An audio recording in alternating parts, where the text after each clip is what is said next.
I hope you enjoy the story. Let's begin. Calder Matthews stared at his plate, the salmon he'd grilled earlier now cold and untouched. The kitchen clock ticked loudly in the silence that had fallen over the dining room. He looked up at Marla, his wife of 17 years, who sat across from him, swirling her wine with unexpected calmness. "I've been sleeping with Jules for 6 months now," she said, her voice flat and unapologetic. "I needed a real man." The words hung in the air between them. Calder's fork remained suspended halfway to his mouth. He set it down without a sound. "A real man," he repeated, his voice betraying nothing of the storm building inside him. Marla nodded, a smug expression crossing her face. "You never hear, Calder. Always at work. Always in your head." "I got tired of waiting." Calder looked at her. The woman he had built a life with now seemed like a stranger. Her blonde hair fell around her shoulders, recently styled at that expensive salon she frequented with his money. The diamond necklace he'd given her for their 15th anniversary glinted at her throat. "Jules understands me," she continued, almost daring him to react. "He listens. He's passionate." "Dad, she's right." Brennan's voice cut through the tension. Calder turned to face his 19-year-old son, who had been silent until now. "You're always locked in your office or at work. Mom's been lonely." The betrayal sliced deeper. His own son, taking her side without hesitation. "How long has he known?" Calder asked, his gaze returning to Marla. "A month." She shrugged. "I didn't see the point in hiding it from him. He's an adult." Calder nodded slowly, taking in the information. His fingers tingled with numbness as he pushed his chair back from the table. The legs scraped against the hardwood floor. "Dad, aren't you going to say anything?" Brennan demanded, his voice rising. "Mom's trying to be honest with you." Calder walked to the key hook by the door, his movements measured and deliberate. He grabbed his car keys, the metal cool against his palm. "Where are you going?" Marla called, her composure slipping for the first time. This wasn't the reaction she had expected. "Calder, we need to talk about this." But Calder didn't turn around. He opened the front door and stepped out into the cool evening air. Behind him, he heard Brennan's voice. "See, this is exactly what I'm talking about." He just shuts down. The door closed with a soft click. In his car, Calder sat motionless, staring at the house he'd worked so hard to provide. Through the dining room window, he could see Marla and Brennan, their mouths moving in animated discussion. About him, no doubt. Plotting their next move, he started the engine and pulled away from the curb. He had no destination in mind, but his hands seemed to know where to go, steering him toward the highway that would take him out of Millbridge.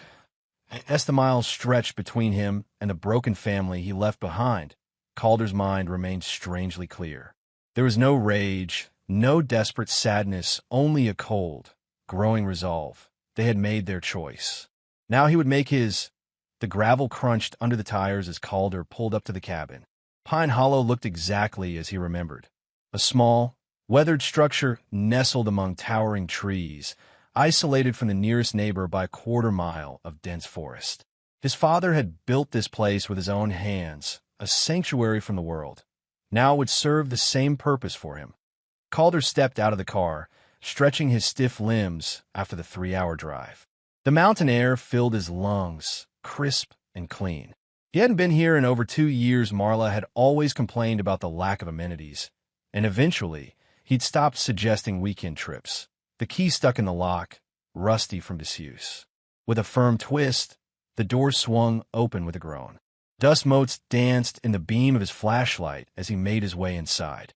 The electricity would need to be turned on, but there was enough moonlight spilling through the windows to navigate by. He set his phone on the kitchen counter and watched as messages from Marla piled up. 23 texts and 7 missed calls, their frequency increasing as the night wore on. With deliberate calm, he turned the phone off and slid it into a drawer. Sleep came surprisingly easily on the old sofa, wrapped in a musty blanket he found in the hall closet. When morning broke through the windows, Calder rose with purpose. First, he called his assistant. "Ryan, I'm taking 2 weeks off. Forward any urgent matters to my email, but tell everyone else I'm unavailable." "Sir, is everything all right?" Ryan's concern was evident. Everything's fine. I just need some time to handle personal matters. Next, he called his lawyer, Michael Donovan. I need to meet with you as soon as possible. My wife has been having an affair, and I expect she'll be filing for divorce. I'm sorry to hear that, Calder. How about tomorrow, 10 a.m.? I'll be there. The third call was to the caretaker who looked after the cabin during the winter months. Jim, I need the electricity turned on and some supplies delivered. I'll be staying for a while. With the essentials arranged, Calder spent the day clearing away cobwebs and dust, airing out the small cabin that would be his home for the foreseeable future. There was something therapeutic about the physical labor, about making order from chaos. By late afternoon, he sat on the porch with a cup of black coffee, watching the shadows lengthen across the clearing. His phone remained off. Whatever was happening back in Millbridge would keep until he was ready to face it. The next morning, he drove into Pine Hollow proper, a small town with one main street and a handful of businesses. At the hardware store, he purchased tools and materials to repair the cabin's sagging back steps and leaking roof. Haven't seen you around in a while, said the owner, Frank, as he rang up the purchases. Been busy, Calder replied simply. Staying long? Not sure yet. Frank nodded, not pushing for more.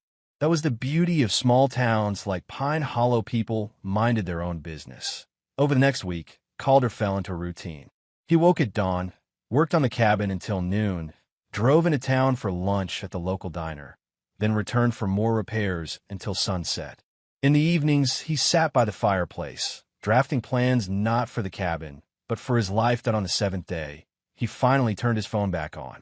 A flood of notifications lit up the screen, more messages from Marla, now alternating between pleas and threats, several from Brennan demanding he come home, and a host of concerned inquiries from friends and colleagues. Point one message stood out. Calder, it's Michael. I've been doing some digging. Call me when you can. Calder did, stepping outside to pace the wooden porch as he spoke with his lawyer. I found some interesting financial irregularities, Michael said without preamble. Large withdrawals from your joint account over the past 8 months. Does that time frame mean anything to you? Calder's jaw tightened. That's around when Marla's affair started, according to her. I thought as much. We're talking about significant sums, Calder. Almost $200,000. The number hung in the air. Calder stared into the forest, watching a deer pick its way through the underbrush, oblivious to his presence. What's your advice, Michael? Document everything. I've already started building a case. When you come back to town, we'll need to meet in person to go over the strategy. I'll be back in a few days. After hanging up, Calder remained on the porch, thinking. The betrayal went deeper than he'd initially believed. This wasn't just emotional infidelity. Marla had been systematically draining their accounts, likely setting herself up for a life with Jules. That night, he made a decision. He wouldn't rage. He wouldn't plead. He would be cold, calculating, and patient. Marla had chosen her path, and now he would ensure she walked it alone, with all the consequences that entailed. 2 days later, Calder packed up his few belongings, closed the cabin, and headed back to Millbridge. Not to reconcile, not to argue, but to win. The law office of Donovan and Associates occupied the top floor of one of Millbridge's few high-rise buildings. Calder sat across from Michael, reviewing the documents spread between them. She's demanding half of everything, including your business, Michael said, tapping a legal document with his pen. An alimony that would make most judges raise an eyebrow. Calder nodded, unsurprised. And Brennan, he's 19, so custody isn't an issue, but she's trying to get you to continue paying his college expenses while she controls the trust fund you set up for him. Of course she is. Calder leaned back in his chair, his expression unreadable. What's our counter? Michael slid another document across the desk. I've prepared this. Given the financial evidence we've uncovered and the admission of infidelity, we're in a strong position. Calder skimmed the document, noting the aggressive but fair terms. This is good. What's next? We file our response and wait for her attorney to contact us. In the meantime, you'll need to move back into the house. Calder's eyebrows rose. The house? Yes. If you abandon the marital home, it could be used against you. I suggest moving into one of the guest rooms and maintaining a civil presence. The idea of sharing space with Marla after her betrayal was distasteful, but Calder understood the strategy. Fine, I'll move back tonight. As predicted, Marla was not at home when he arrived. The house felt different, somehow colder, despite the warm spring afternoon. Calder carried his suitcase upstairs to the guest bedroom farthest from the master suite and unpacked methodically. He was in the kitchen preparing a simple dinner when he heard her key in the lock. Brennan's voice drifted in from the entryway, followed by Marla's laugh, a sound that once brought him joy but now rang hollow. They both froze when they saw him at the counter, knife in hand, calmly slicing a tomato. "What are you doing here?" Marla demanded, her carefully applied makeup not quite hiding the tension around her eyes. "I live here," Calder replied simply, not looking up from his task. "You walked out on us," Brennan said, his stance confrontational.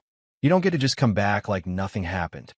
Calder set down the knife and turned to face them fully. "I didn't walk out on us, Brennan. There was no us. The moment your mother decided to sleep with another man, and you chose to support her." Marla's face flushed with anger. "You have no right to speak to him like that." "I have every right. He's my son, and he's old enough to understand the consequences of taking sides in adult matters. I took Mom's side because she's right about you." Brennan shot back. "You're cold. You always have been." Calder nodded, as if considering this assessment. "Perhaps, but I've never been dishonest, and I've never taken what wasn't mine." He directed his gaze to Marla. $200,000, to be exact. The color drained from Marla's face. "I don't know what you're talking about." "I think you do, and so does my lawyer." Calder returned to preparing his meal. "I'll be staying in the East guest room until the divorce is finalized. I suggest we keep our interactions to a minimum. You can't dictate terms to me in my own house," Marla sputtered, her composure slipping. "Our house," Calder corrected, "paid for with my earnings while you redecorated every 2 years with money we apparently didn't have to spare." "Mom, let's go," Brennan urged, tugging at her arm. "We don't need to listen to this." Marla glared at Calder, who continued preparing his dinner as if they weren't there. "This isn't over," she hissed. "No," Calder agreed, finally looking up at her with cold eyes. "It's just beginning." The next week passed in a frigid standoff. Calder left early each morning for work and returned late, avoiding Marla as much as possible. When they did cross paths, their exchanges were clipped and loaded with tension. Brennan had returned to his dorm at the State University, but made his allegiance clear with daily calls to Marla and silence toward his father that on Friday evening. Calder was reviewing contracts in his home office when a knock came at the door. Without waiting for a response, Marla entered, a glass of wine in hand. "We need to talk," she said, attempting to sound reasonable. Calder set down his pen. "I believe our lawyers are handling communication." "Don't be ridiculous, Calder. We were married for 17 years. We can settle this between ourselves without dragging it through the courts. Like you settled things with Jules without discussing it with me first." Marla's expression hardened. "That's not fair." "Fair." Calder leaned back in his chair. "You cheated on me, stole from our accounts, and turned our son against me. What part of that seems fair to you? I made a mistake, all right. Is that what you want to hear?" She took a step closer, her voice softening. "But we can work through this. For Brennan's sake, if nothing else." Calder studied her, seeing for the first time how manipulative she truly was. "You're not concerned about Brennan. You're concerned about losing your lifestyle." "That's not true." "It is. Your lawyer's demands make that perfectly clear." Calder stood, gathering his documents. "I'm not interested in working anything out, Marla. The time for that has passed." "So that's it? 17 years, and you're just walking away?" "I didn't walk away," Calder said quietly. "You did, the moment you decided to share another man's bed." Marla's face contorted with rage. "You're going to regret this, Calder. I'll take everything, your money, your business, your reputation. By the time I'm done, you'll wish you'd been more reasonable." A small, cold smile touched Calder's lips. "You're welcome to try." 3 days later, Calder sat in Michael's office again, reviewing Marla's latest legal maneuvers. "She's claiming emotional abandonment," Michael explained. "Says you were physically present but emotionally absent. She's using that to justify both the affair and the financial withdrawals." Can she make that stick? Michael shook his head. It's a weak argument, especially given the evidence we have. But she's also trying to claim partial ownership of Matthew's construction on the basis that she helped you network and build client relationships. Calder's eyes narrowed. She attended 3 company functions a year and complained about each one. I know, but her attorney is good. Johnson specializes in high-conflict divorces and isn't above using underhanded tactics. Michael pushed a folder toward Calder. I've prepared our response. We're countering with evidence of her affair, the financial misappropriation, and statements from mutual friends who can attest to your involvement in the marriage. Calder flipped through the documents, nodding with satisfaction. This looks comprehensive. It is. I've also included a proposal for a settlement that's fair but not overly generous. If she's smart, she'll take it. And if she's not, Michael's expression was grim. Then we proceed to discovery, and all of this becomes public record. Calder considered this, weighing the potential impact on his business and reputation against the satisfaction of seeing Marla exposed for her actions. Proceed as planned, he said finally. I won't be bullied into giving her more than she deserves. As he left the office building, Calder spotted a familiar figure waiting by his car. Brennan stood with his hands shoved in his pockets, his expression a mixture of anger and uncertainty. Dad, he said as Calder approached. We need to talk. About what? Calder unlocked his car, but didn't get in, giving his son his full attention. About how you're treating Mom. She's really upset, and your lawyer is making all these accusations. They're not accusations if they're true, Brennan. But dragging all this into court, making it public? Do you know what that will do to her? Calder studied his son, seeing Marla's manipulation at work. Did she send you here? No. I came because I'm worried about both of you. That's not true, and we both know it. You're here because she asked you to plead her case. Calder's voice was even, controlled. Tell me, did she also tell you about the $200,000 she took from our accounts to set up her new life with Jules? Brennan's expression faltered. She said she needed security because you were planning to leave her. A bitter laugh escaped Calder. I had no plans to leave until I found out she'd been sleeping with another man for 6 months. She's lying to you, Brennan, and you're letting her because it's easier than facing the truth. The truth is that you were never there for her, or for me. Brennan's voice rose, drawing glances from passers-by. You were always working, always at the office. I was building a future for our family, Calder replied calmly. A future your mother has now decided to cash in on. You don't even care, do you, about any of this? Calder's expression remained impassive. I care very much. That's why I won't allow myself to be manipulated by your mother or by you. With that, he got into his car, leaving Brennan standing on the sidewalk. As he drove away, he caught a glimpse of his son in the rearview mirror, looking lost and angry.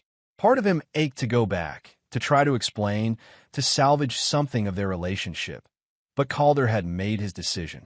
He wouldn't bend, wouldn't break. Marla had made her choice, and Brennan had made his.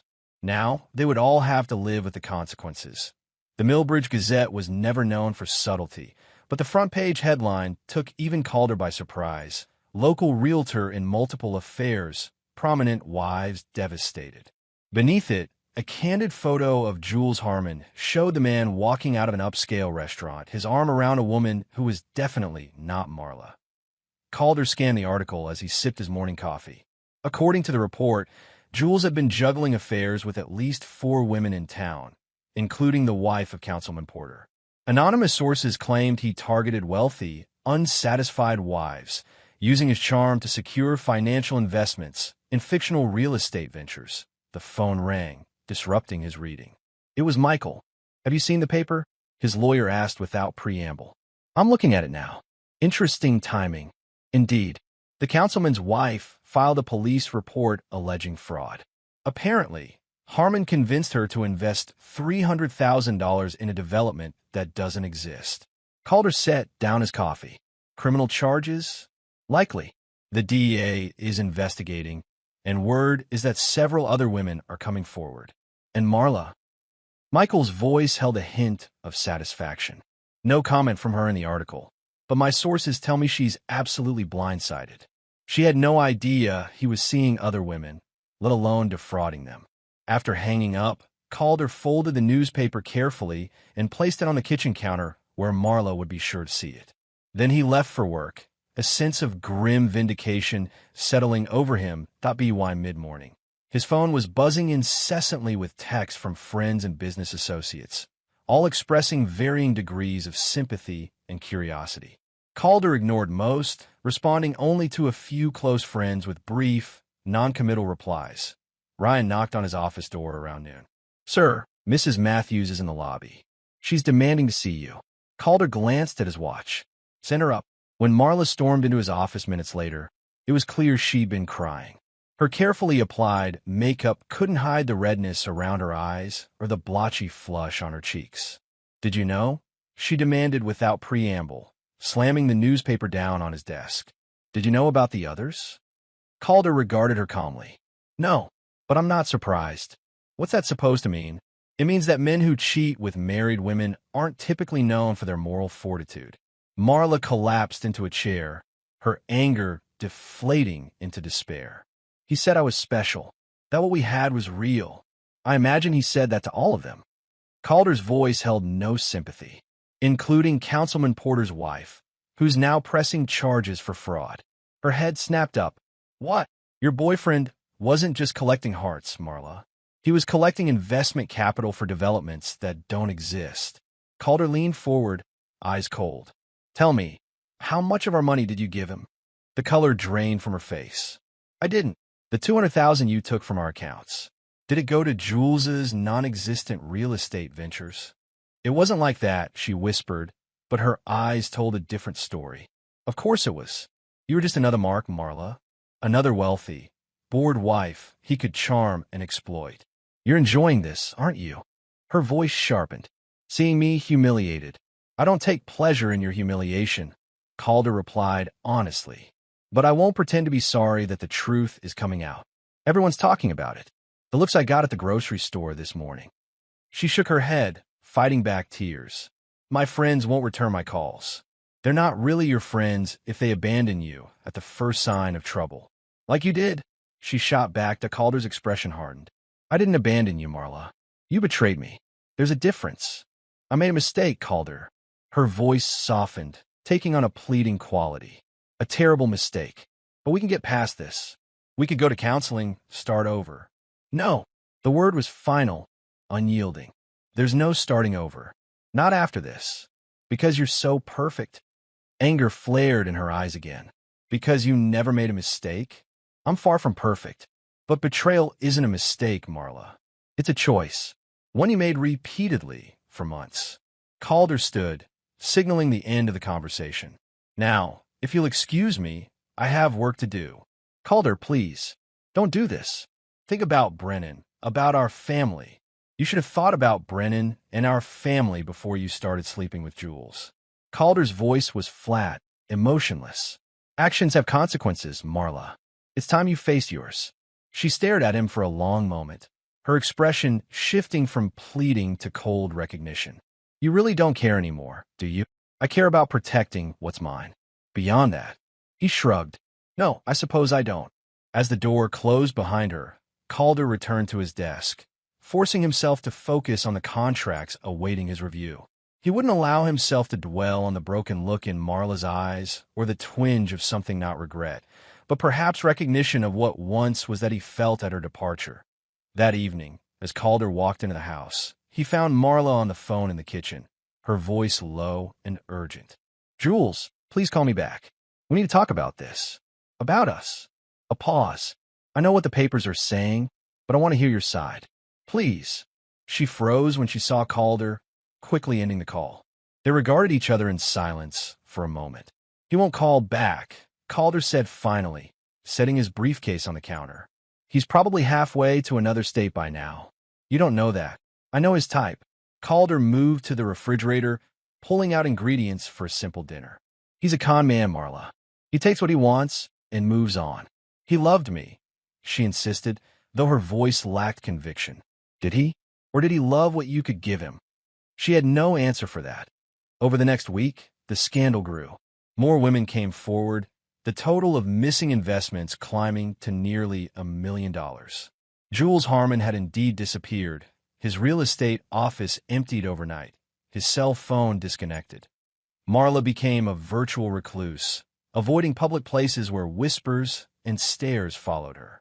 The women's charity board she had chaired asked her to step down until the situation resolved itself. Her weekly tennis group suddenly found their schedule too full to include her. Calder watched her isolation grow with detached interest. He had expected to feel satisfaction, even triumph, at her downfall. Instead, he felt nothing at all, a numbness that was, in its way, a relief. The woman who sat across the dinner table, pushing food around her plate in silence, was a stranger to him now. One evening, as he worked in his home office, he heard the doorbell ring, followed by hushed voices. Curious, he stepped into the hallway to see Marla ushering a tearful brunette into the living room. Diane Porter, the councilman's wife. Calder, Marla said stiffly when she noticed him. Diane and I are going to talk privately. He nodded, returning to his office but leaving the door ajar. Their voices drifted down the hall, first tentative, then growing in intensity as they shared their experiences with Jules. He said I was the only one, Diane sobbed. That what we had was special. He told me the same thing, Marla replied, her voice hollow. Word for word. Robert wants a divorce. Says he can't forgive the humiliation, let alone the money. Calder too, though I think the money bothers him more than the affair. There was a pause, then Diane spoke again, her voice lower. Is that true? What they're saying about Jules taking money from all of us? Yes, Marla admitted. I gave him $200,000 from our accounts for a development in Pine Hollow that doesn't exist. Oh, Marla. Another pause, then Marla asked, have you heard from him? Since the story broke. No. You? Nothing. I called, texted. He's just gone. As the women continued their commiseration, Calder returned to his work, their voices fading into background noise. Their shared betrayal had created an unlikely bond, but it changed nothing for him. Marla had made her choices. Now she would live with them, just as he was living with his. The next morning, a new headline dominated the Gazette. Harmon spotted in Vegas, fraud investigation expands. The article detailed how Jules had been seen at high-stakes poker tables, apparently spending his ill-gotten gains freely. Calder left the paper on the kitchen table and headed to work, wondering if this new development would be the final blow to whatever illusions Marla still harbored about her lover that IT was. When he returned home that evening, he found her at the dining room table, surrounded by papers, a determined set to her jaw. I've been talking with the other women, she said without looking up as he entered. We're filing a joint complaint against Jules. Criminal and civil. Calder raised an eyebrow. Good. I know it won't get our money back, but it's something. She finally met his gaze. I want to make this right, Calder. As much as I can. It's too late for that, Marla. She nodded slowly. I know, but I have to try anyway. For the first time since her confession, Calder felt a flicker of respect for her. Not forgiveness, never that, but acknowledgement of her attempt to take responsibility. IT changed nothing between them. The divorce proceedings continued. Their interactions remained cold and minimal. But in the days that followed, as Marla worked with the other women to build their case against Jules, Calder observed a shift in her steelier resolve, replacing the desperate denial she had clung to. She was facing her consequences. It was all he had wanted from the beginning. The campus courtyard buzzed with students enjoying the spring afternoon, but Calder barely noticed as he made his way toward the science building. Brennan had finally agreed to meet after weeks of ignored calls and terse text messages. He found his son sitting on a bench, backpack at his feet, looking younger and more vulnerable than Calder had seen him in years. Thanks for meeting me, Calder said, taking a seat beside him. Brennan nodded stiffly. Mom said I should hear you out.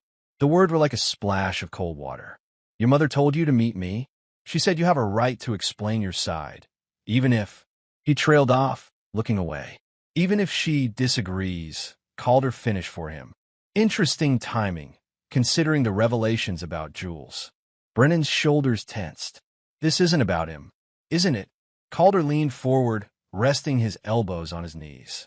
Your mother's affair is public knowledge now. The money she gave him is gone. And suddenly she's encouraging you to talk to me. She feels bad about what happened, Dad. She made a mistake. A mistake, Calder repeated, the word bitter on his tongue. Is that what you call 6 months of lying and cheating? Stealing $200,000 from our accounts. She was unhappy.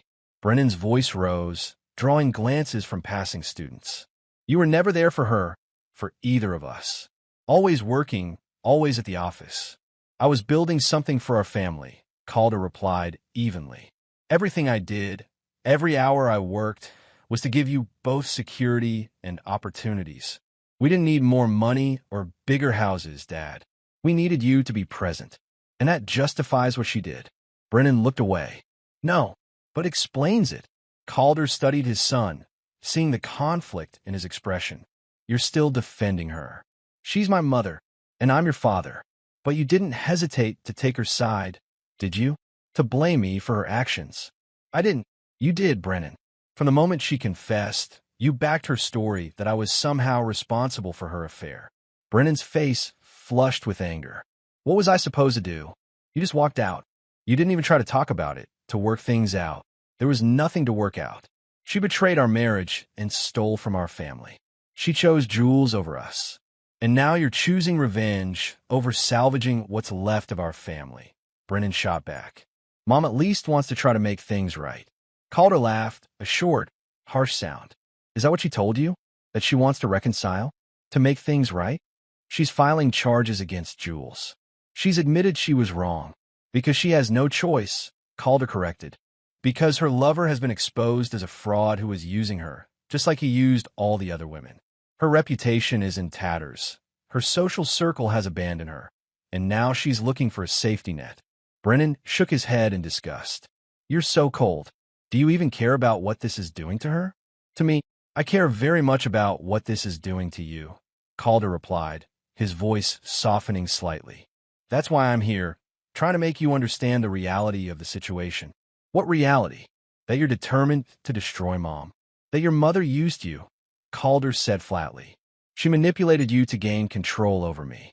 She turned you against me to strengthen her position. That's not true. It is, Brennan. Think about it. Why did she tell you about the affair before confronting me? Why involve you at all in something that should have remained between us? Brennan fell silent, confusion crossing his features. She needed an ally, Calder continued. Someone to back her story that I was the villain, that her actions were justified. And you were the perfect choice, my son, turning against me. She wouldn't do that, Brennan protested, but his voice lacked conviction. If you want to stay loyal to her, that's your choice, Calder said, standing up. But understand, I will never forgive either of you. Not her for her betrayal, and not you for allowing yourself to be used as a weapon against me. Brennan stared up at him, shock written across his face. You can't mean that. I do. Calder's voice was quiet but firm. Actions have consequences, Brennan. Your mother is learning that lesson now. Perhaps it's time you did too. He walked away without looking back, though every step felt like lead. Part of him wanted to turn around, to soften his words, to leave some door open for reconciliation. But that part was overshadowed by the cold certainty that trust, once broken, could never be fully restored. Back in his car, Calder sat motionless, staring at the campus building where his son remained. He had spoken nothing but the truth, harsh as it was. Marla had used Brennan as a pawn in her game, and the boy had allowed it, too eager to believe the worst of his father. His phone buzzed with a text from Michael. Judge denied Marla's motion for temporary spousal support. We're making progress. The news should have brought satisfaction, but Calder felt only a hollow emptiness. He started the engine and pulled away from the curb, leaving behind not just Brennan, but the last threads of the family they had once been. That evening, as Calder worked in his home office, he heard the front door slam. Heavy footsteps stomped up the stairs, followed by Brennan's voice, raised in anger. How could you do that to me? To us. Marla's response was too quiet to make out, but her tone was defensive, pleading. Dad said you used me. Brennan continued, his voice breaking. That you told me about the affair to turn me against him. Is that true? Silence, Then Marla's voice, louder now. Of course not.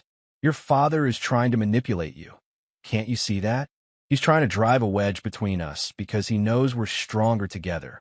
Then why did you tell me before you told him? Why involve me at all? More silence. Then the murmur of voices too low to distinguish. Calder returned to his work, but his concentration was broken. The confrontation upstairs confirmed what he already knew. The cracks in Marla's carefully constructed narrative were beginning to show, and Brennan was finally starting to see the truth. It was nearly midnight when a knock came at his office door. Calder looked up to find Brennan standing in the doorway, his eyes red-rimmed but determined. "Can we talk?" his son asked quietly. Calder gestured to the chair across from his desk. "What about?" Brennan sat down, his movements stiff with tension. "I talked to Mom about why she told me about the affair before confronting you. And she said she needed moral support, that she was afraid of how you'd react." Calder nodded, waiting. "But that doesn't make sense," Brennan continued, his voice growing stronger. "She wasn't afraid of you. She was smug about it, almost like she wanted to hurt you." "Yes," Calder agreed simply. "And when I think about it, she was the one who kept bringing up how distant you were, how you were never there for us. But you were, weren't you? Maybe not always physically, but you provided for us. You made sure we had everything we needed." "I tried to," Calder said, careful to keep his tone neutral. "I'm not claiming I was a perfect husband or father, Brennan. I worked long hours. I missed things I should have been there for. But I never betrayed your mother's trust. I never stole from our family." Brennan nodded slowly, his expression troubled. "I think I've been unfair to you. I let Mom influence how I saw things, and I didn't stop to question why." A part of Calder wanted to embrace his son, to tell him that all was forgiven. But the larger part, the part that had been hardened by weeks of betrayal and manipulation, remained cautious. "Why are you telling me this now?" he asked. "Because I don't want to be caught in the middle anymore," Brennan said honestly. "I don't want to be used by either of you." "I've never tried to use you, Brennan." "No, but you've been pretty harsh with me." "Yes," Calder acknowledged. "Because I needed you to see the truth, even if it hurt." Brennan was quiet for a moment, thinking, "So, where does this leave us?" "That depends on you," Calder replied. "I can't pretend the past few weeks haven't happened. You chose to believe the worst of me without giving me a chance to defend myself. That's not something I can easily forget. I'm sorry, Dad. I really am." Calder studied his son, seeing genuine remorse in his expression. "But it wasn't enough, not yet. I appreciate that, Brennan. But trust, once broken, takes time to rebuild." Brennan nodded, accepting this hard truth. "I understand. I don't want to lose you, Dad."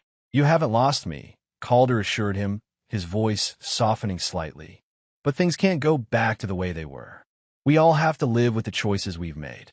As Brennan left the office, Calder felt the first small crack in the wall of ice he had built around himself. Not enough to forgive, not yet, perhaps not ever, but enough to acknowledge that his son was taking the first steps toward understanding the full weight of what had happened. It was a start, however small. The courthouse buzzed with tension as Calder took his seat beside Michael at the plaintiff's table. Across the aisle, Marla sat with her attorney, Johnson, a man known for his aggressive tactics and theatrical courtroom presence. This hearing would determine the division of assets and alimony, the culmination of months of legal maneuvering and preparation. Marla looked composed in a conservative navy suit, her hair pulled back in a simple knot.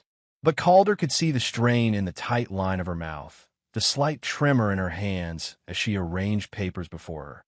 Judge Eleanor Reeves entered, her stern expression sweeping over the courtroom before she took her seat. "We're here today for Matthews versus Matthews," she announced. "I've reviewed the filings from both sides. Mr. Johnson, you may present your client's case first." Johnson rose, straightening his silk tie. "Thank you, Your Honor.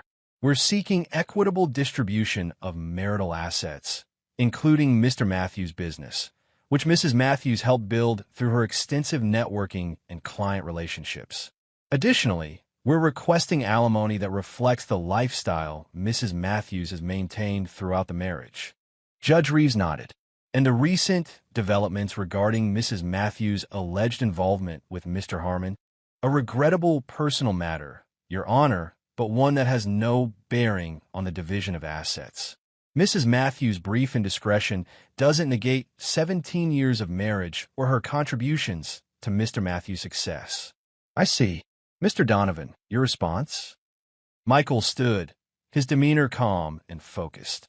Your Honor, we contest both the request for a portion of Matthews' construction and the excessive alimony demands. Mrs. Matthews' contributions to the business were minimal and social in nature, not strategic or operational. He placed a folder on the judge's bench. More significantly, we have evidence that Mrs. Matthews systematically withdrew nearly $200,000 from joint accounts over an 8-month period, coinciding with her affair with Mr. Harmon. This money was given to Mr. Harmon for fraudulent investment schemes, effectively stealing from the marital assets. Judge Reeves frowned as she reviewed the documents. These are serious allegations, Mr. Donovan. Yes, Your Honor, and they're fully documented. We have bank records, witness statements, and Mrs. Matthews' own admission to the police in the fraud complaint she filed against Mr. Harmon. Johnson jumped his feet. Your Honor, my client was a victim of Mr. Harmon's schemes, just like several other women in town. This is a transparent attempt to distract from the real issues of this divorce. The real issue, Michael countered, is that Mrs. Matthews betrayed her husband both emotionally and financially. She cannot now claim entitlement to additional assets after deliberately depleting the marital funds. Judge Reeves held up a hand. I've heard enough opening statements. Let's proceed with testimony. Mr. Matthews, would you take the stand? As Calder was sworn in, he caught Marla's eye. Her expression was a mixture of defiance and apprehension. She knew what was coming. Michael led him through his testimony methodically, establishing the timeline of their marriage, the building of his construction business, and Marla's lifestyle. Mr. Matthews, when did you first become aware of your wife's affair? On March 15th of this year, when she told me directly that she had been sleeping with Jules Harmon for 6 months. And what was your response? I left the house to process the information. I didn't say much at the time. Did Mrs. Matthews ever express remorse for the affair? Not initially. She seemed proud of it, saying she needed a real man. It was only after Mr. Harmon was exposed as a fraud that she began to express regret. Johnson objected repeatedly, but Judge Reeves allowed most of the testimony. When Michael moved on to the financial aspects, he introduced bank records showing systematic withdrawals from their joint accounts. Mr. Matthews, did you authorize these withdrawals? No. I was unaware of them until my lawyer discovered the pattern after I filed for divorce. And do you know what happened to these funds? According to my wife's statement to the police, she gave the money to Jules Harmon for what she believed was an investment in a real estate development in Pine Hollow. A development that doesn't exist, Michael clarified. Correct.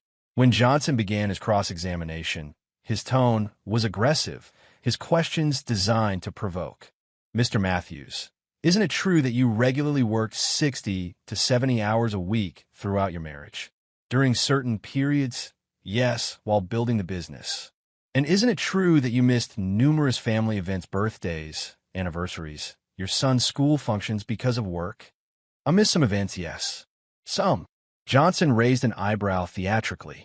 Your son's high school graduation? Yes. I missed that due to an emergency at a major project site. Your 15th wedding anniversary? Yes, we celebrated the following weekend. Your wife's father's funeral? Calder's jaw tightened slightly. Yes, I was overseas on a business trip and couldn't get back in time. Johnson nodded with satisfaction. So you were, in fact, emotionally absent from the marriage long before Mrs. Matthews sought comfort elsewhere. Objection. Michael interjected. Argumentative. Sustained. Judge Reeves agreed. Mr. Johnson, please stick to questions. Johnson shifted tactics. Mr. Matthews, isn't it true that your wife played a crucial role in helping you secure clients through her social connections? She introduced me to some potential clients at social events, yes, including the Westridge development contract, your company's largest project to date. The introduction came through her, yes, but the contract was secured based on my company's reputation and bid. Yet without that introduction, you wouldn't have been invited to bid, correct? Possibly not at that time, though we would likely have had the opportunity later. The questioning continued for nearly 2 hours, with Johnson trying to establish Marla's contributions to the business and Calder's emotional distance as justification for her actions. But Calder remained composed, answering honestly but not giving Johnson the emotional reaction he clearly hoped for. When Marla took the stand, the contrast was stark. Under Johnson's careful guidance, she portrayed herself as a devoted wife who had supported Calder's ambitions while raising their son largely alone. She admitted to the affair, but characterized it as a desperate search for emotional connection after years of neglect. "I was wrong," she said, her voice catching with what appeared to be genuine remorse. "I made a terrible mistake with Jules. I know that. But it doesn't erase 17 years of marriage or my contributions to our family and Calder's business." When Michael began his cross-examination, his approach was methodical and precise. "Mrs. Matthews, you stated that you felt emotionally neglected in your marriage. Did you ever seek marriage counseling before beginning your affair with Mr. Harmon?"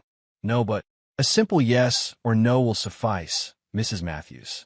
Did you ever clearly communicate to your husband that you were unhappy enough to consider ending the marriage?"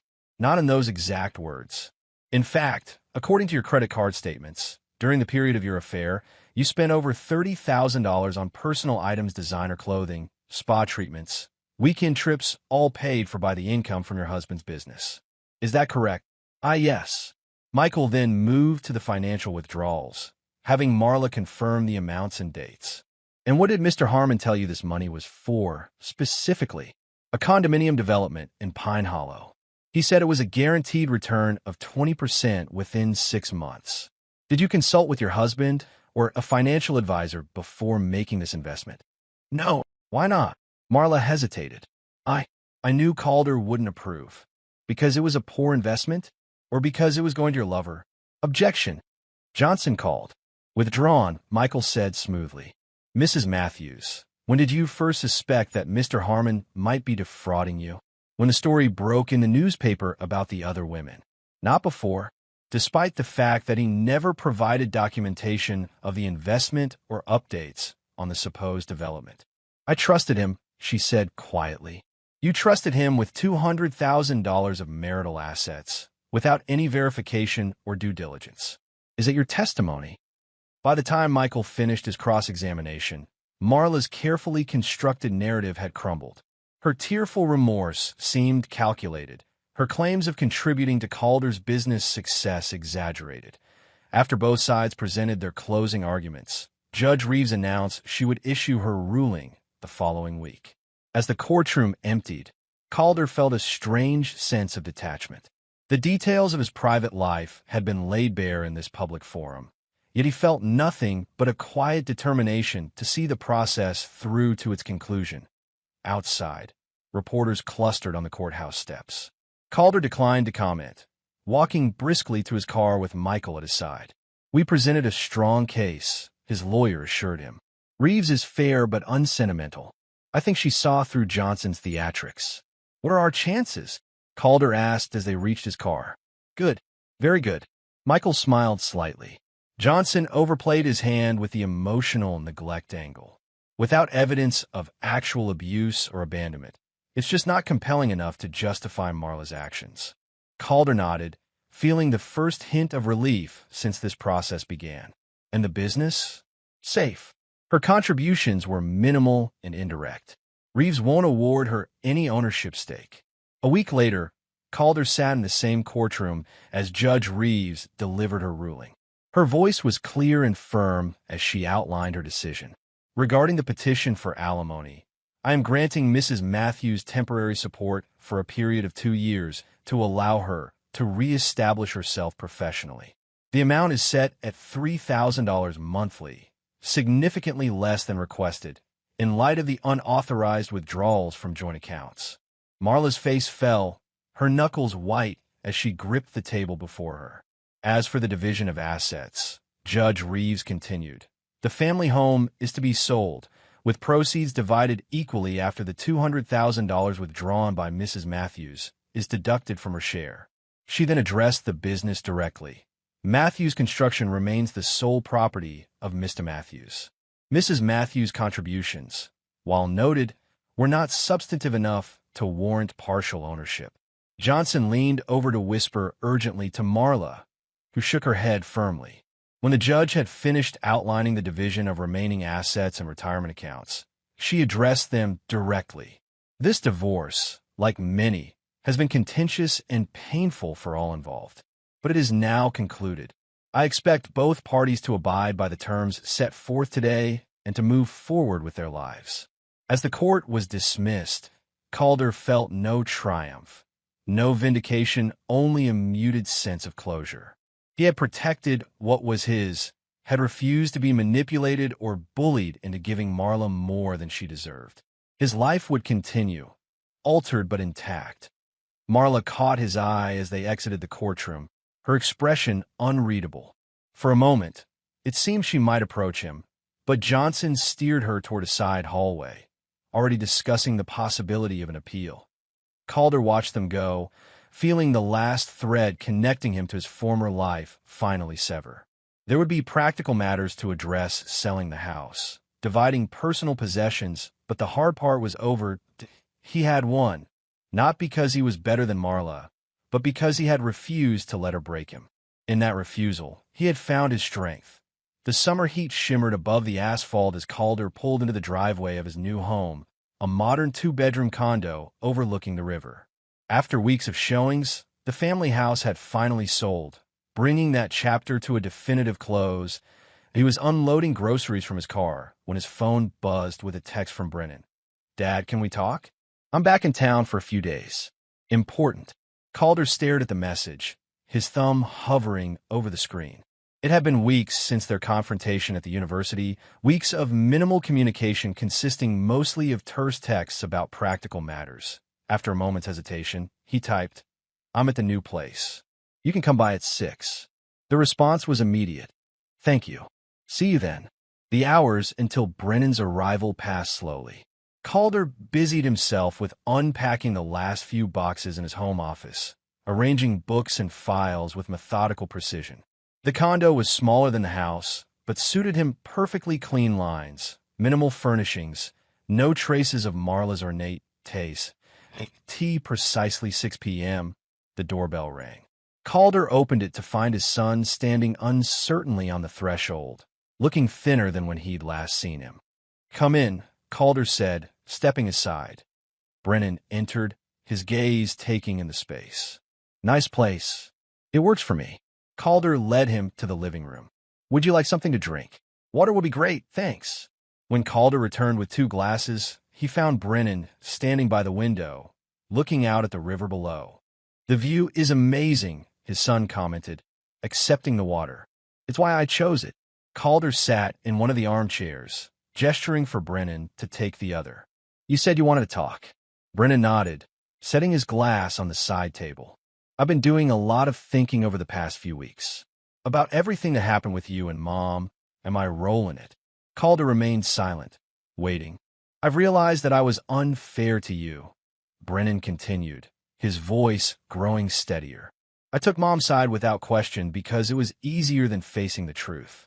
I let her use me against you, exactly like you said." "What changed your mind?" Calder asked, his tone neutral. "A lot of things." Brennan ran a hand through his hair, a gesture so like Calder's own that it caused a momentary pang. "The evidence from the court case, for one. I read the transcripts, all of them. The financial records were pretty clear. They were. And," Brennan hesitated, "I've been talking to Mom more. Really talking, not just letting her tell me her version of events. The more we talked, the more inconsistencies I noticed. Little things at first, then bigger ones." He leaned forward, eyes meeting Calder's directly. "Last week, she admitted that she told me about the affair specifically to get me on her side. She thought if I blamed you too, you'd be more likely to give in to her demands in the divorce."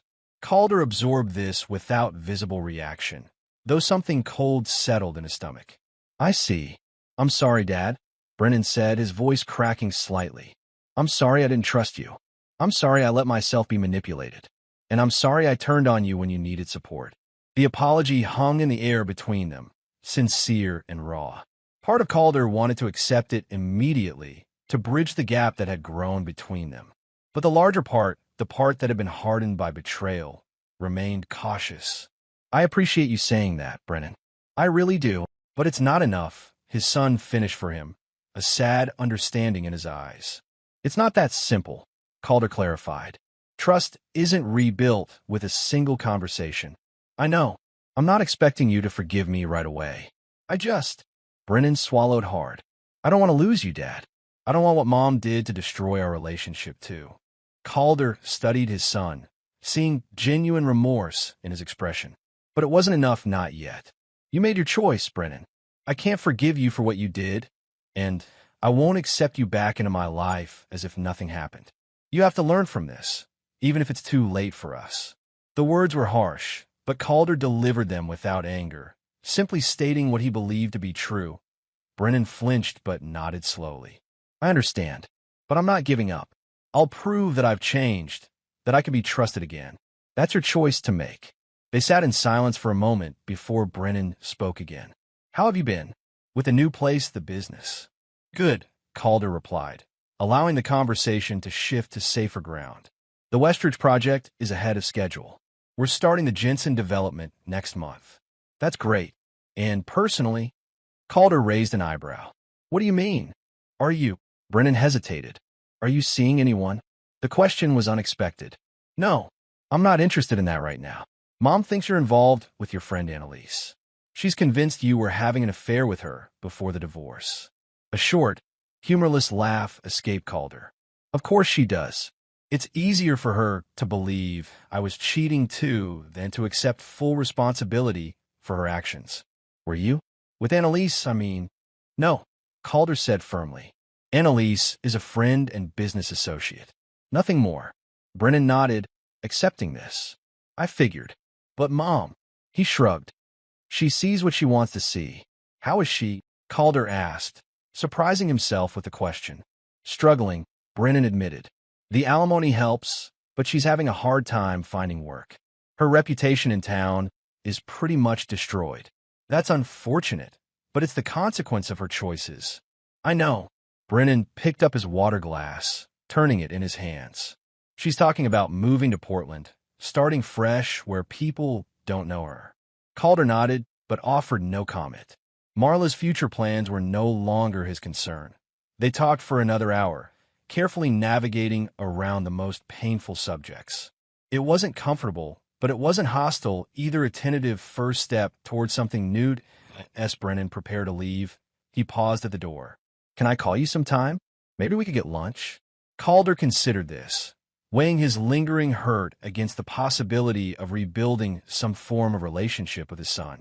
You can call, he said finally. I can't promise more than that right now. I understand. Thank you, Dad. Brennan hesitated, then added, I won't let you down again. I promise. After his son left, Calder stood at the window, watching as Brennan's car pulled away from the curb. The evening light cast long shadows across the river below. The water's surface rippled with golden reflections that he felt no rush of forgiveness, no sudden healing of the breach between them. But there was something a small crack in the wall of ice he had built around himself. Not enough to forgive, not yet, perhaps not ever, but enough to acknowledge that his son was taking steps toward understanding the full weight of what had happened. It was a start, however small. The for sale sign on Marla's rented apartment had been up for 3 weeks, a visual reminder of her impending departure from Millbridge. Calder noticed it as he drove past on his way to a meeting with a potential client. He hadn't spoken directly to Marla since the final divorce hearing 4 months ago. Their communication had been handled through lawyers or, occasionally, through Brennan when absolutely necessary. But her presence in town remained a peripheral awareness, like a scar that had healed but still twinged in cold weather. T. Carson's Hardware. Picking up supplies for a minor repair at his condo, Calder overheard 2 women talking in the next aisle. Did you hear Marla Matthews is finally leaving town? About time. The nerve of that woman, showing her face at the community fundraiser last month. I heard she couldn't find a single employer willing to hire her. Not after the Jules Harmon scandal. Can you blame them? Who wants someone with such poor judgment representing their business? Their voices faded as they moved away, but their words lingered. Calder felt no satisfaction in Marla's continued social exile, only a detached acknowledgement of the natural consequences of her actions. Later that week, as he grabbed coffee at his usual spot downtown, he spotted Marla through the window of a small boutique across the street. She was alone, examining a display with a distracted air. Even from a distance, he could see the changes in her: the weight loss, the simplified hairstyle, the absence of the designer clothes she had once favored. She looked up suddenly, as if sensing his gaze, but Calder had already turned away, continuing his walk to the office. There was nothing left to say between them. That evening, as he worked late in his office, his assistant, Ryan, knocked on the door. "Mr. Matthews, there's someone here to see you." Calder glanced at his watch, nearly 8 p.m. "Who is it?" "Diane Porter." The name was unexpected. Diane was one of the other women Jules had defrauded, Councilman Porter's now ex-wife. Calder had met her briefly during the investigation into Jules's schemes, but had no personal connection to her. "Send her in," he said, curious. Diane entered hesitantly, elegant in a simple black dress, her expression uncertain. "I'm sorry to disturb you so late, Mr. Matthews. I can come back tomorrow if this is inconvenient." "It's fine," Calder assured her, gesturing to a chair. "What can I do for you?" She sat, smoothing her skirt nervously. "This is somewhat awkward, but I wanted to speak with you about Marla." Calder's expression remained neutral. "What about her?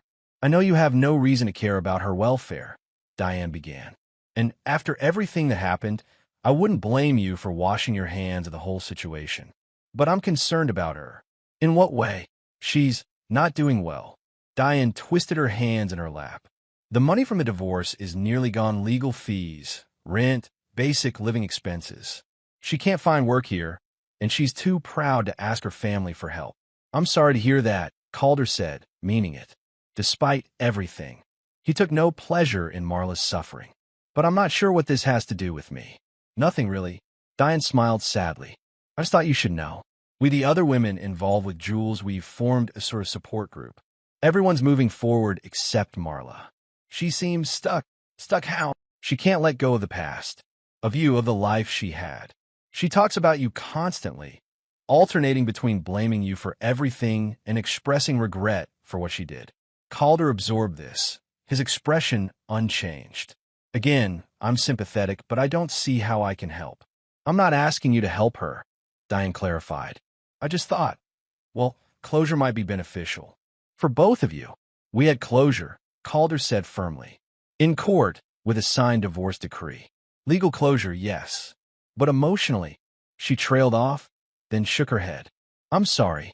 I shouldn't have come. This isn't your problem anymore." As she stood to leave, Calder asked, "Why are you concerned about Marla's welfare? After what Jules did to all of you, I'd have thought you'd be the last person to care." Diane paused, considering the question. "We were all victims of the same man, Mr. Matthews. Different circumstances, perhaps, but the same betrayal. There's a strange bond in that shared experience." After she left, Calder remained at his desk, thinking. Diane's visit had stirred memories he preferred to keep buried, not of the good times with Marla, but of the moment everything changed. The casual cruelty of her confession, the smug satisfaction in her eyes, as she'd said, "I needed a real man." He felt no desire to see Marla again, no need for the emotional closure Diane had suggested. Whatever lingering connection they had was severed the moment Marla had chosen Jules over their marriage. The next morning, as Calder walked to a breakfast meeting at a cafe downtown, he spotted Marla coming out of the post office. She saw him too, her step faltering momentarily before she straightened her shoulders and continued walking, her eyes fixed ahead. They passed each other without acknowledgement, like strangers sharing a sidewalk. Later that week, Brennan called during his lunch break. Their conversations had become more regular over the past months, not comfortable yet, but less strained. "Dad, I wanted to let you know that I'm helping Mom move to Portland next weekend. She got a job with a small real estate firm there." "That's good news," Calder replied honestly. "A fresh start might be what she needs." "Yeah, I think so too." Brennan hesitated. "She asked if you'd meet with her before she goes." "For closure." Calder's mouth tightened. "That's unnecessary. That's what I told her, but she insisted I ask." A pause. She seems different lately. More. I don't know. Accepting of what happened. She stopped blaming you for everything. I'm glad to hear that, Calder said, and found that he meant it. It's an important step for moving forward. But that doesn't mean we need to meet. I understand. Brennan's disappointment was evident, but not pushy. I'll tell her. After hanging up, Calder turned back to his work, but found his concentration broken. The idea of Marla leaving Millbridge stirred no emotion in him, not relief, not satisfaction, certainly not regret. It was simply a fact, like the weather forecast or a business transaction. That evening, he met Annalise Hamilton for dinner at a new restaurant outside town. Their friendship had deepened in the months since his divorce, though it remained strictly platonic despite the rumors Marla had apparently been spreading. Annalise, a successful interior designer who often collaborated with Matthews Construction on high-end projects, was one of the few people who had offered unconditional support throughout the divorce. She had never pressed for details, never judged, simply been there when he needed a friend. You seem distracted, she observed as they waited for their entrees. Trouble with the Jensen project? No, that's on track. Calder swirled his wine thoughtfully. I heard today that Marla is moving to Portland. Ah, Annalise nodded, understanding. How do you feel about that? I don't, he admitted. That's what's strange. I thought I'd feel something relief, closure, something, but there's nothing. Maybe that is closure, she suggested. When someone no longer has the power to affect your emotions, either positively or negatively. Maybe. He set his glass down. She wanted to meet before she left. For closure, apparently. And you declined. Yes. There's nothing left to say. Annalise studied him for a moment.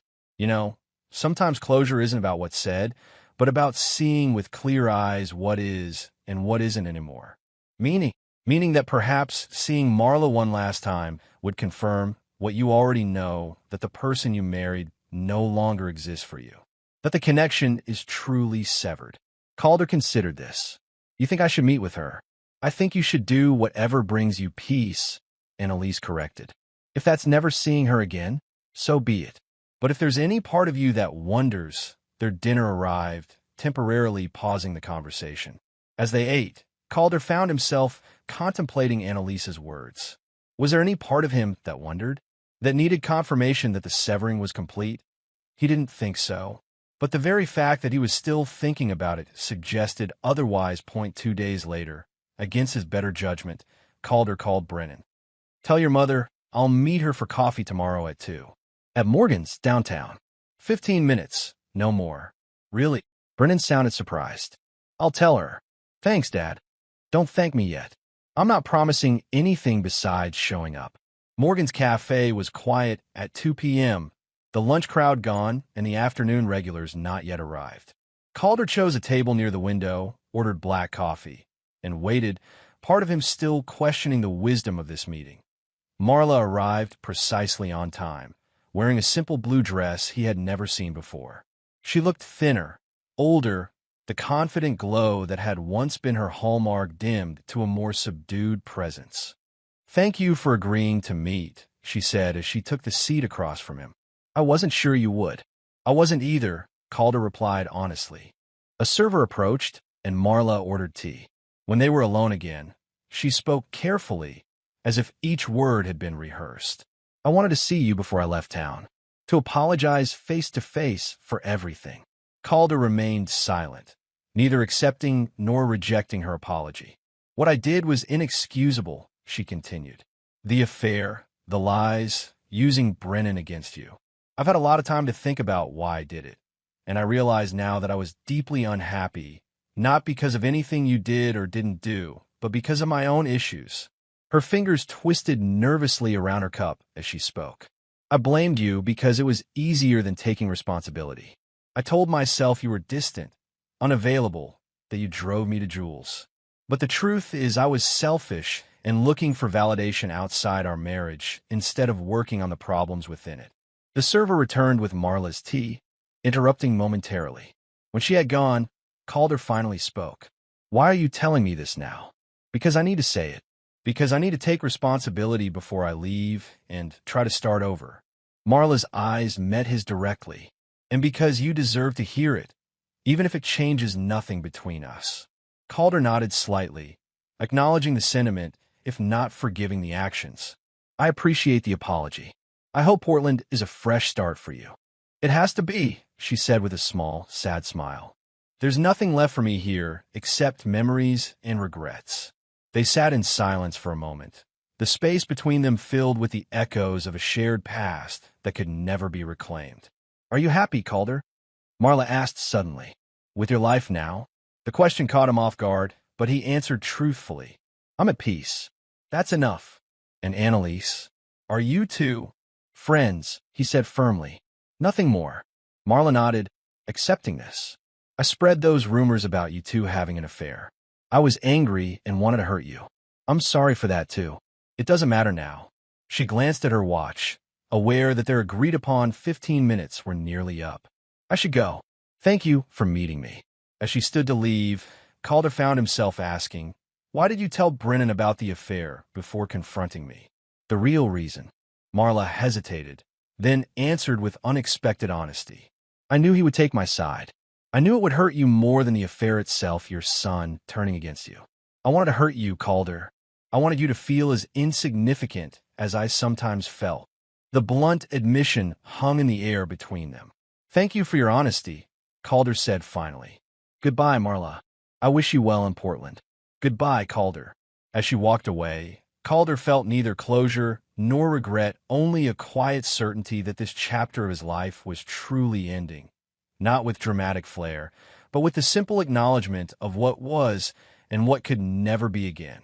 The annual Millbridge Business Association Gala filled the grand ballroom of the Westin Hotel with the town's most prominent citizens. Crystal chandeliers cast a warm glow over elegantly dressed attendees, their conversations creating a gentle hum that rose and fell like waves. Calder adjusted his tie as he stepped through the entrance, Annalise at his side in a simple yet striking emerald dress. 6 months had passed since Marla's departure for Portland. 6 months of steady rebuilding of his business, his relationship with Brennan, his life. Nervous? Annalise asked with a knowing smile. No, Calder replied truthfully. Just another business function.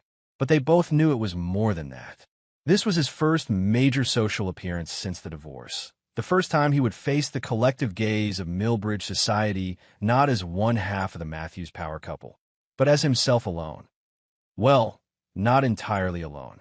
Annalise's presence beside him was a comfort, though their relationship remained steadfastly platonic despite the persistent rumors. She understood him in a way few others did: his drive, his reserved nature, his unwillingness to compromise on matters of principle. They moved through the crowd, accepting drinks from a passing server. Calder nodded to acquaintances, shook hands with business associates, engaged in the expected small talk. If people were watching him with curious eyes, speculating about his divorce or his friendship with Annalise, he gave no indication of noticing or caring. Calder. Michael Donovan approached, hand extended. Good to see you here. And Miss Hamilton, you look lovely as always. Thank you. Michael. Annalise replied with a warm smile. How's Angela? Thriving. She's over by the dessert table, probably plotting how to sneak an extra slice of cheesecake past me. He turned to Calder. The Westridge project looks magnificent. You must be pleased with the results. Very, Calder agreed. Your brother's law firm seems happy with their new offices in the East Wing. Delighted. He says the views alone were worth the premium. As they discussed the project's final details, Calder's gaze drifted over Michael's shoulder, scanning the room out of habit. And then he saw them, Brennan and, unexpectedly, Marla, seated at a table near the back of the ballroom. His son had mentioned coming to the gala as part of his internship with a local engineering firm, but it said nothing about his mother accompanying him. Marla wasn't supposed to be in Millbridge at all, as far as Calder knew. Calder. Annalise's gentle touch on his arm brought him back to the conversation. Michael was asking about the Jensen development. Sorry, he said, focusing on his lawyer again. The groundbreaking is next month. We're just waiting on the final permits. The conversation continued, but part of Calder's attention remained fixed on the fact of Marla's presence. She looked different, her hair shorter, her dress more subdued than the flashy style she had once favored. She was speaking with an older couple Calder didn't recognize, her gestures animated but controlled. Brennan caught his eye across the room and offered a tentative wave. Their relationship had improved over the past months, not restored to what it once was, perhaps never would be, but healing gradually through regular calls and occasional dinners. Calder excused himself from Michael and Annalise, making his way across the room to his son. As he approached, Brennan stood, his expression a mixture of nervousness and hope. "Dad, hi. I didn't know if you'd be here tonight." "It's good to see you," Calder said, and meant it. "I didn't realize your mother would be attending." Brennan shifted uncomfortably. "She's back in town just for the weekend. Uncle Robert's birthday." He referred to Marla's brother, who still lived in Millbridge. "She wanted to come tonight to support me. I hope that's okay." "It's fine," Calder assured him. "This is a public event." Marla returned to the table then, stopping short when she saw Calder. "Hello, Calder," she said, her voice carefully neutral. "Marla." He nodded politely. "I understand you're here for Robert's birthday." "Yes, just for the weekend." She glanced at Brennan, then back to Calder. "Brennan mentioned this gala, and I thought it would be nice to see him in his professional element." There was an awkward pause, the three of them standing in a strange triangle of shared history and separate futures. "How's Portland?" Calder asked finally, making the minimal effort at civility. "Good. Different. The real estate market is more competitive, but I'm establishing myself." She attempted a smile that didn't quite reach her eyes. "How's business?" "Strong. The Westridge project is complete, and we're breaking ground on the Jensen development next month." "I saw the Westridge building yesterday. It's impressive, Calder." "Thank you." Another pause, longer and more strained. Brennan looked between his parents, clearly searching for some way to ease the tension. "Dad, maybe you could join us for a few minutes?" he suggested. Mom was just telling the Hendersons about her new condo in Portland. It was a well-intentioned offer, but Calder shook his head. "I should get back to Annalise." We were in the middle of a conversation with Michael. At the mention of Annalise, something flickered in Marla's eyes, not jealousy exactly, but perhaps a recognition of what she had lost, of the life that had continued without her. "Of course," she said, her composure intact. "It was good to see you, Calder." "You too." He turned to Brennan. "Call me tomorrow? We could have lunch before you head back to school." "I'd like that," his son agreed, relief evident in his expression. As Calder walked away, he felt Marla's gaze following him, seeking some sign of emotion, of lingering connection. But there was nothing there, no anger, no resentment, not even indifference. Just the quiet acknowledgement of a chapter closed. He rejoined Annalise, who was now chatting with the mayor and his wife. "Everything okay?" she asked quietly when the mayor moved on to greet other guests. "Yes," Calder said, and realized it was true. Seeing Marla had stirred no strong emotions, no reopening of old wounds. She was simply someone he used to know, a figure from a past that no longer defined him. The evening continued, a blend of networking and socializing that once would have exhausted Calder, but now felt strangely comfortable. He found himself engaged in genuine conversations, laughing at Annalise's witty observations, discussing future projects with potential clients. At the T1 point, he caught sight of Marla watching him from across the room. Their eyes met briefly, and in that moment of connection, Calder felt nothing but a detached acknowledgement. No triumph, no bitterness, just a recognition that he had moved on, that the hold she once had over him was gone. Later, as the gala wound down and guests began to depart, Brennan approached him again, this time alone. "Mom's leaving," he explained. "Uncle Robert is picking her up. I just wanted to confirm lunch tomorrow." "Noon at Carson's," Calder suggested, naming a restaurant they both enjoyed. "Perfect." Brennan hesitated, then added, "Thanks, Dad, for being civil tonight. I know it couldn't have been easy seeing Mom unexpectedly." "It was fine," Calder assured him. And strangely, it had been. The anticipated awkwardness, the resurfacing of old hurt, none of it had materialized. Instead, he had felt only a calm certainty that he had made the right choices, that his life now was of his own making. As Brennan left to rejoin his mother, Annalise appeared at Calder's side. Ready to go? I think we fulfilled our social obligations for the evening. More than, Calder agreed with a small smile. Let's get out of here. Outside, the night air was cool and refreshing after the warmth of the ballroom. The valet brought Calder's car around, and as they waited, Annalise studied him thoughtfully. You seem different tonight, she observed. More at ease, somehow. Calder considered this. I feel different. Seeing Marla, talking to her, it confirmed something I think I already knew. What's that? That I've truly moved on. That what happened doesn't define me anymore. Annalise nodded, understanding. That's a victory, Calder. Not over Marla, but over the past itself. A quiet victory, he agreed. Opening the car door for her, as they drove away from the hotel, Calder felt a sense of peace settle over him. Not happiness, exactly, that seemed too simple a word for the complex blend of acceptance and resolve he felt. But contentment, perhaps. The knowledge that he had survived betrayal without allowing it to break him or turn him bitter. He hadn't forgiven Marla or Brennan for their parts in what happened, perhaps he never would. But he had freed himself from the grip of that betrayal, had rebuilt his life on his own terms. And in that rebuilding, in that refusal to be defined by another's actions, he had found a strength he hadn't known he possessed. It wasn't the dramatic triumph he might once have imagined, with Marla humbled and himself vindicated in some public way. It was quieter than that. More personal, more lasting. That it was simply freedom.